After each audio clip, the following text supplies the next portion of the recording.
Hey guys, so today I wanted to do a quick unboxing of this clay beads jewelry making kit. I'm super excited to open it up, guys. It comes with 20,000 pieces of jewelry for you to be able to make bracelets, necklaces, earrings, and keychains. Let's go ahead and open it up and see what comes inside. Okay, it comes with a bunch of little things, guys. The first thing that I noticed is that it comes with the little strings for you to be able to make your bracelets or your necklaces. So this is super cute. It also comes with the little scissors, guys, that you can use to cut out the strings and cut out the sizes that you want them to be. I love that it comes with the user manual, guys. I love the user manuals because they kind of give you ideas of how to make like the different kinds of jewelry pieces.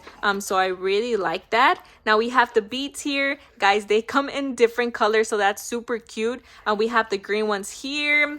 We have the orange ones, really cute. Oh, I really like this ones, guys. We have a bunch of little different designs. We have the letters here to make names. We have gold letters here.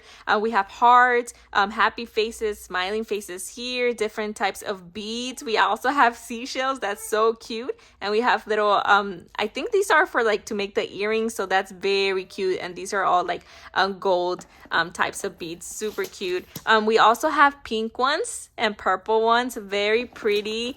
We have the blue ones. This is so cute. Oh my god, there's so many. And we also have the different colored ones. Wow, guys, these are a lot of little jewelry pieces that you can use to make different types of necklaces, bracelets. But anyways, guys, those are all the things that come inside this little kit. I would definitely recommend it, especially now that the holidays are coming up. It makes for a perfect gift for you to have fun and enjoy and be creative with your little kids.